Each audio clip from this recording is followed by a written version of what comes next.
Nostrum.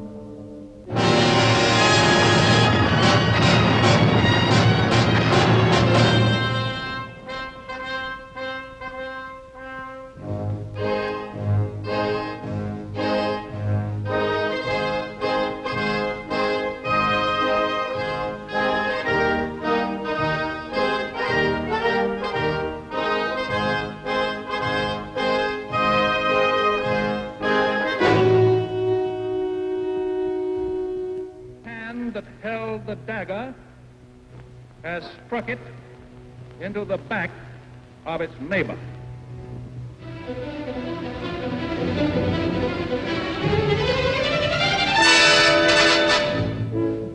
Mussolini, founder of fascism, self-appointed high priest of war, draws the saber he has long been rattling on the sidelines. With France defeated and England tottering, he commits the Italian Empire to support his personal pact of steel with Hitler.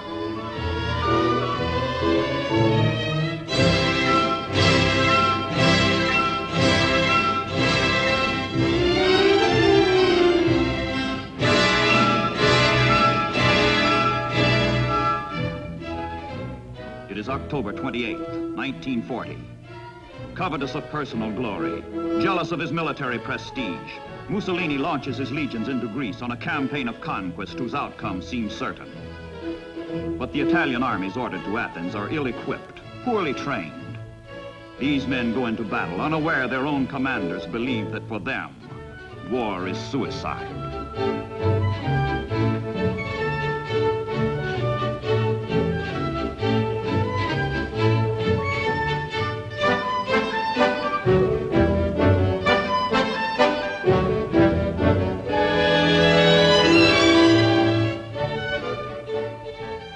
The Greek Evzon troops, outnumbered but not unprepared, meet the Italians with high-hearted resistance and smash the reluctant invaders back across the border. The legend of fascist military might, the myth of Mussolini's vaunted 8 million bayonets, breaks to pieces against the rugged, hostile hills of Albania.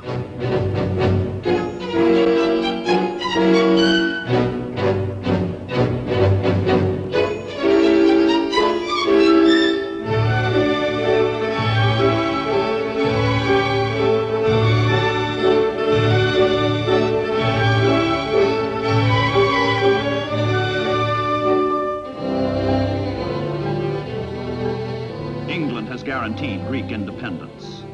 King George VI and Churchill assure the Greeks, your cause is our cause. We will fight a common foe and we will share a united victory. And then across the Mediterranean, the hard-pressed British rush troops and supplies to the embattled Greeks, sailing fearlessly under the bays of Axis bombers.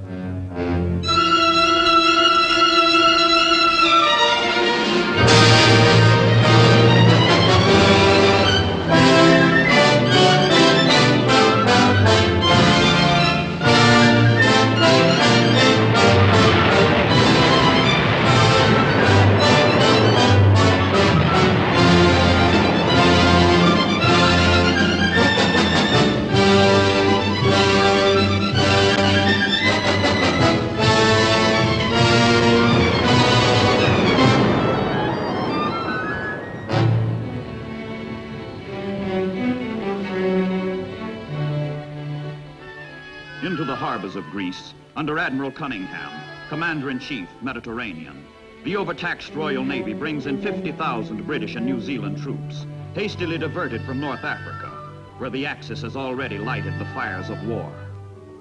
But the long-standing alliance between Greece and England is being honored, no matter what the risk.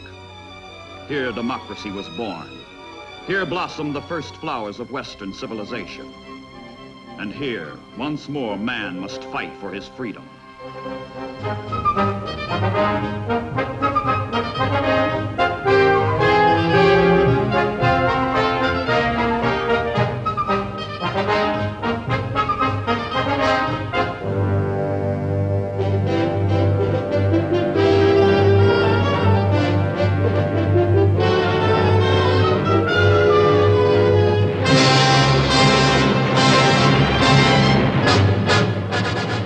Intervention swiftly brings retaliation.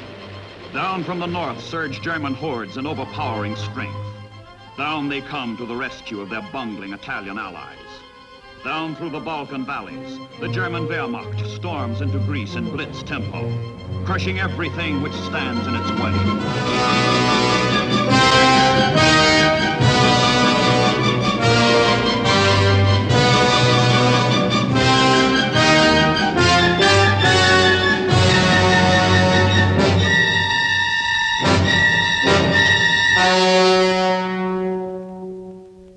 And once again, the ragged parade of the defeated, the ordeal of the helpless. Interrogation of prisoners reveals to the Germans the scope of the Allied disaster. More than 11,000 casualties. And once again, the struggle of survivors to escape by sea. Greece becomes another Dunkirk. But in defeat, there is no despair. The Grand Alliance is in the making. If the East looks dark, in the West, Roosevelt and the Americans extend to the English sympathy, understanding, help, and hope. And not by eastern windows only, when daylight comes in the light. In front, the sun climbs slow. How slowly. But westward, look. The land is bright.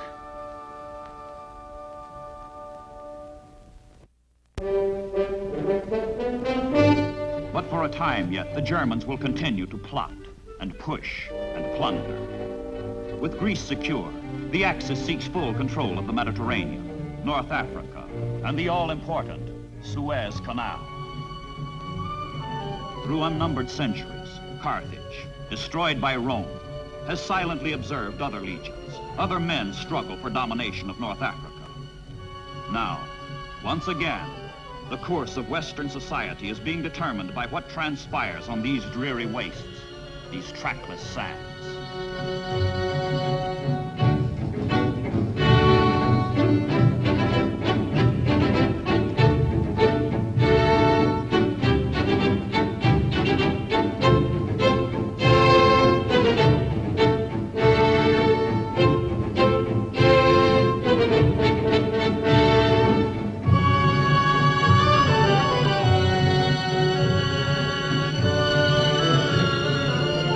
For the Italians, North Africa has meant defeat, disaster.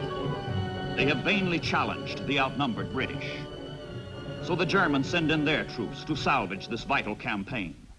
They mount a major offensive to drive into Egypt, to drive to Suez. Temperature, over 100. Miles to go, more than 1,250, mostly across the Libyan desert. But the Germans are trained and equipped, hardened and armored for the long, hazardous haul to the east.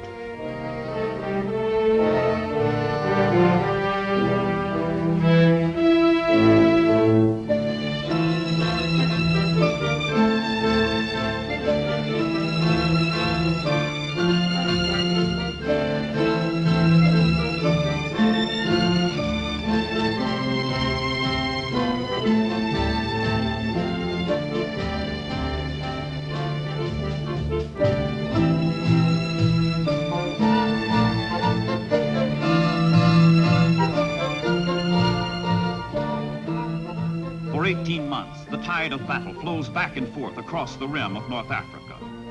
Now, under Field Marshal Rommel, Axis armies surge forward, surge east.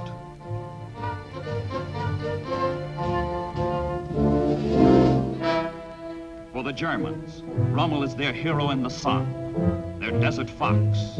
For the Allies, Rommel is the most cunning adversary, most formidable tactician. On desert sands, Rommel and his troops reenact the victories already won in Poland, in France.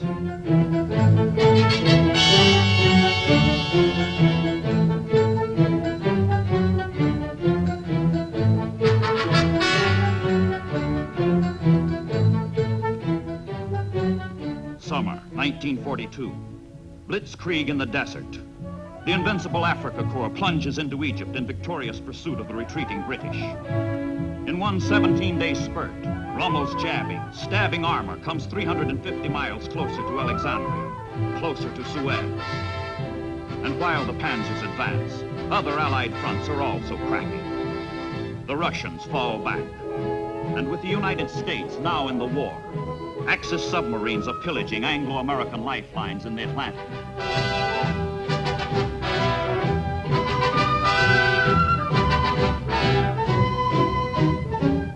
The advance of the Africa Corps is strewn with monuments to Allied defeat.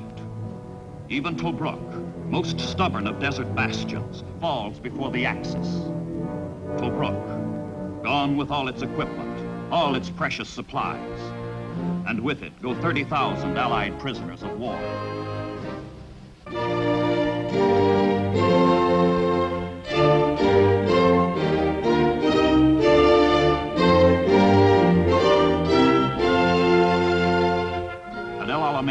Only 60 miles from the port of Alexandria, Rommel pauses to reorganize, entrench, and await supplies for his final push. Today we hold the gateway to Suez, he tells the world. We have every intention of getting there. We have not come this far with any idea of being flung back.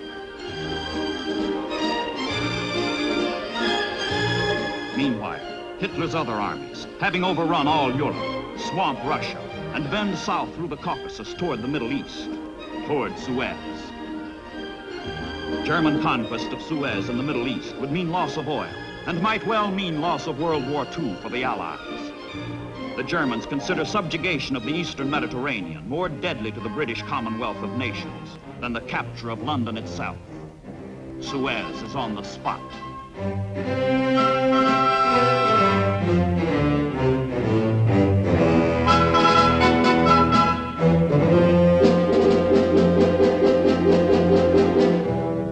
The Italian general, Garibaldi, is in nominal command of North Africa. But it is the German general, Rommel, who has won the victories. And it is the German Hitler who dominates Axis strategy in the Mediterranean, which Italians call Mare Nostrum, our sea. On control of this sea depends whether the supplies get through to enable Rommel to reach Suez, whether the English can cut the Axis off and save Suez. The Italian fleet has been reluctant to challenge the Royal Navy.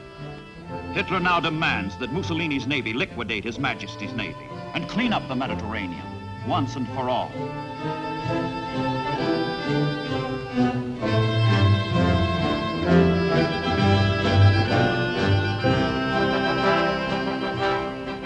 The Italian fleet is a question mark.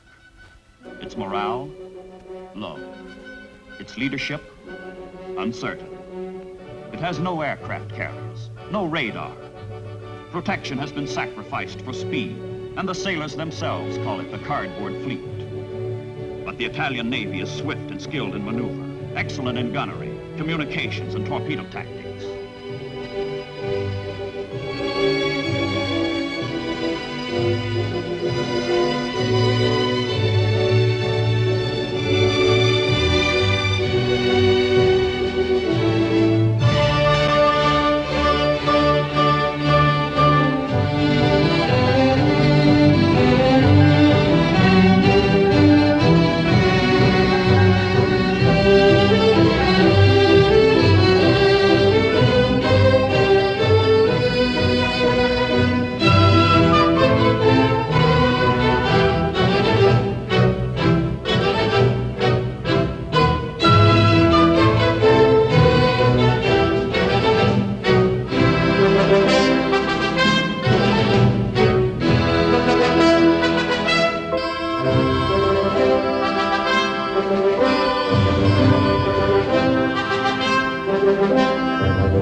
British Navy, the strain of its mission in the Mediterranean intensifies with every passing week.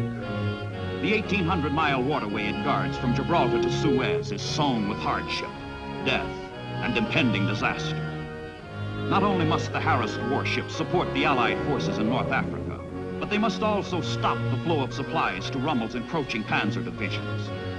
The ordeal is great. The stakes are high.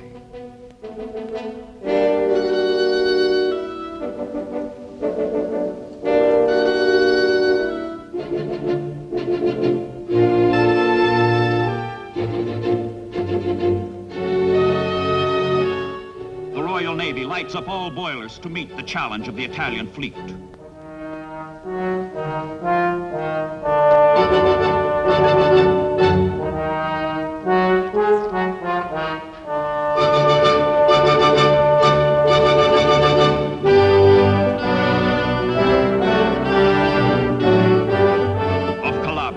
Off Cape Spartavento, off Sardinia and Pantelleria, at the Battle of Matapan, the British clash with the Italians in battles on whose outcome rests the fate of the Mediterranean.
has done its job, cutting access communications to North Africa, while 99% of Allied supplies which leave England reach the Middle East safely. The free world pours its military might into ancient Alexandria, turning the balance in favor of the Desert Army.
Masses of materiel and men, delivered by British and American merchant ships, guarded by British and American warships, accumulate to fight the Allied cause, while Rommel's supplies are reduced to a trickle. Rommel admits these circumstances forced the Panzer Army to suspend the offensive. The army will therefore fall back slowly under enemy pressure, and the Allies lose no time in applying the pressure. 23rd of October, 1942. The British 8th Army under General Montgomery unleashes its all-or-nothing offensive at El Alamein. In 10 days of furious fighting, the British break the German front, and Rommel's Africa Corps turns in headlong retreat back across the desert.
And Suez, the Intercontinental Canal, the jugular vein through which Allied lifeblood flows. Suez stands untouched and unmolested.